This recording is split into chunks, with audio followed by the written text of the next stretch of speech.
Hello friends, Radhe Radhe. आज हम बात करेंगे अक्षय नवमी की। अक्षय नवमी के दिन किस तरीके से पूजा करें और इसकी क्या पूजा विधि होती है। तो यहाँ पर हमने अपने पौधे को बीच सेंटर में रख लिया है और हम सब उसके आसपास बैठ गई हैं। तो सबसे पहले हम लोग अपनी अपनी साइड में सतिया बनाएंगे। यहाँ पे हम रोड़ी का सतिया बनाने जा रहे हैं। देखिए, सब लोग अपनी अपनी सतिया बनाएंगे और खीर चढ़ाकर, चावल चढ़ाकर पूजा करेंगे।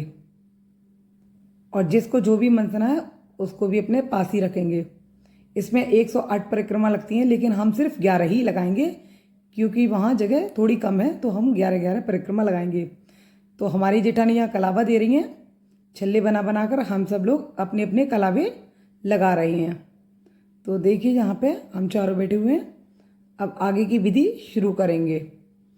तो पूजा करने के बाद हमें इसकी परिक्रमा लगानी होगी, जैसा कि मैंने आपको बताया। तो हम चारों मिलकर परिक्रमा करेंगे। और अभी हम अपनी बड़ी नंद का भी इंतज़ार कर रहे हैं, उनके बाद हम कहानी सुनाना शुरू करेंगे। तो जब तक हम अपनी पूजा की विधि को शुरू कर चुके हैं, देखिए। और जिस किसी को कहानी नहीं आती हो तो वो इसमें से देखकर कहानी को पढ़ सकता है, बोल सकता है, सुना सकता है। तो देखिए, हमारी पूजा होने ही वाली है। इसके बाद मैं आपको बताऊंगी कि अक्षय नवमी की कहानी में क्या होता है।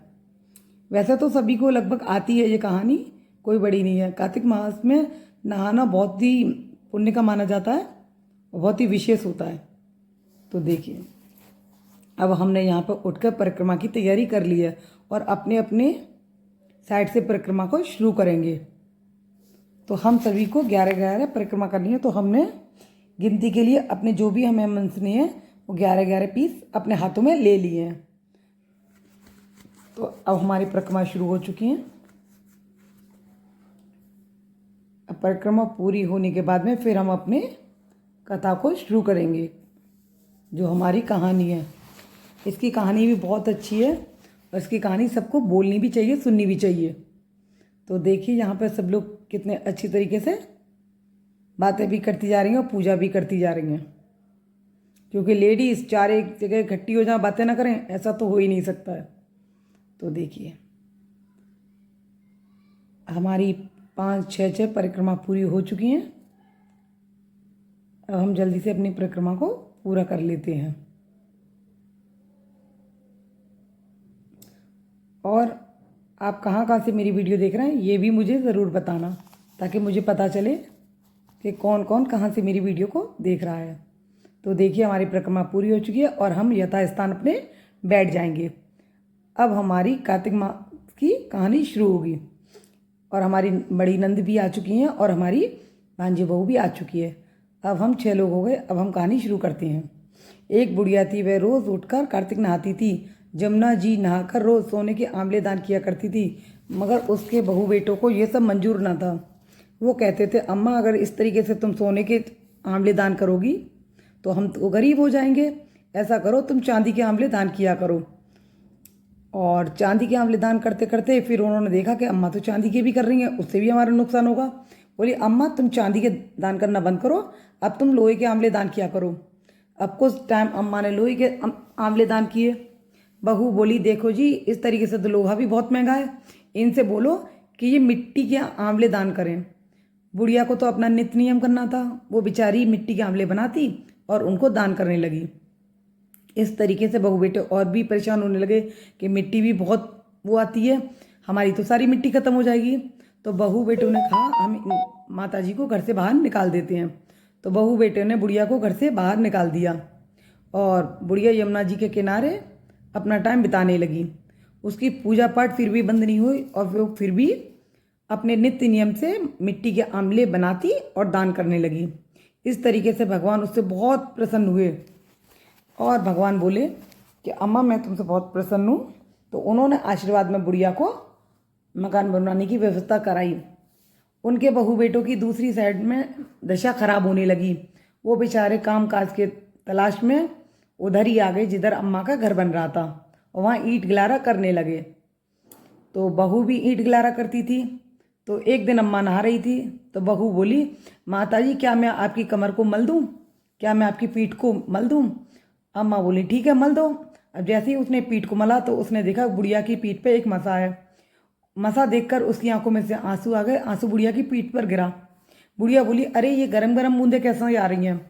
तो बहू रोते हुए बोली अम्मा ऐसी ही बूंदें, ऐसा ही मसा मेरी सास की पीठ पर भी था और मैंने उनके साथ बहुत गलत किया। बहू ने अपनी सारी कहानी अम्मा को सुनाई। अम्मा बोली जैसी करनी तेरी थी वैसी ही तुझे फल मिला और मेरी करनी मेरे आगे आई तो मैं ही तेरी सासू। अम्मा को ये पता चल गया और अम्मा ने उसे माफ़ कर दिया। इस तरीके से अम्मा ने अपने बहू बेटों को अपने साथ ही रख लिया और वो प्यार से मिलजुल कर रहने लगे। हमारे यहाँ एक कहानी ख़त्म होने के बाद दूसरी कहानी ज़रूर सुनाई जाती है और वो खासकर गणेश जी की होती है। तो आज मैं आपको गणेश जी की भी कहानी सुनाऊंगी। तो गणेश जी की ये नई कहानी है, शायद आपने पहले सुनी हो या ना सुनी हो, तो बताना मुझे कैसी कहानी लगी। एक मेढक और एक मेढकी होते हैं।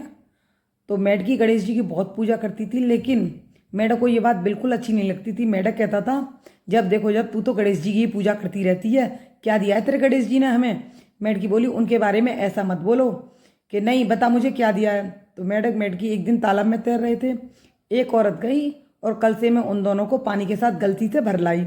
उसने कलसे को पानी को चूल्हे पर रख दिया और मेढक और मेढकी उसमें फुदकने लगे। जैसे जैसे पानी गर्म हो मेढक मेढकी जलने लगे।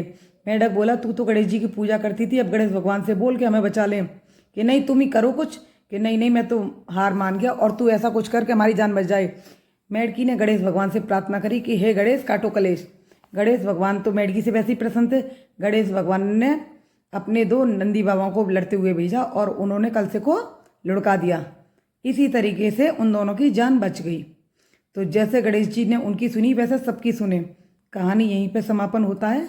और आपको ये कहानी कैसी लगी प्लीज़ हमें बताना, और हमारा वीडियो अच्छा लगा हो तो वीडियो को लाइक और चैनल को सब्सक्राइब करना।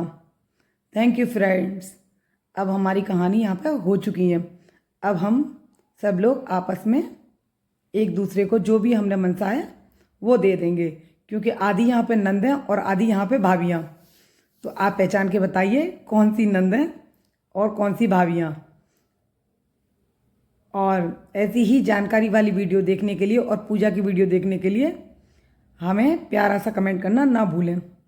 Thank you friends.